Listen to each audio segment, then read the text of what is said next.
હાઈકોર્ટની ફટકાર બાદ police road પર અમદાવાદમાં રોંગ સાઈડ હેલ્મેટ વગરના વાહન ચાલકો વિરુદ્ધ ડ્રાઈવ શરૂ કરવામાં આવી। 2 દિવસમાં 6513 લોકો દંડાયા।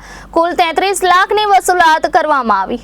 ગુજરાત હાઈકોર્ટ દ્વારા અમદાવાદમાં વાહન ચાલકો હેલ્મેટ ન પહેરતા હોય એ અંગેની ગંભીર ટિપ્પણી કરવામાં આવી હતી, જે બાદ અમદાવાદ શહેર ટ્રાફિક પોલીસ દ્વારા રોંગ સાઈડ અને હેલ્મેટ વગર વાહન ચલાવતા વાહન ચાલકો સામે કાર્યવાહી કરવાની ડ્રાઈવ શરૂ કરવામાં આવી છે। શહેરના વિવિધ વિસ્તારોમાં ટ્રાફિક પોલીસની ડ્રાઈવ કરવામાં આવી રહી છે।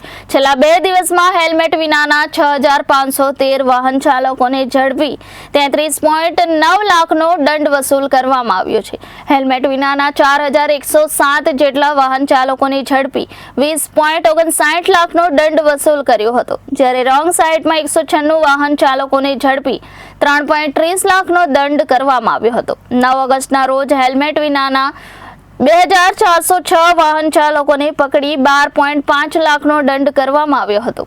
ભારે વાહનો પર પ્રતિબંધ હોવા છતાં પણ શહેરમાં પ્રવેશતા હોય તેવા 20 વાહનોને પકડી 1 લાખનો દંડ કરવામાં આવ્યો છે, ત્યારે ગેરકાયદેસર રીતે વાહન પાર્કિંગ કરનાર 947 વાહન ચાલકો સામે કાર્યવાહી કરી 4.85 લાખ રૂપિયાનો દંડ કરવામાં આવ્યો છે।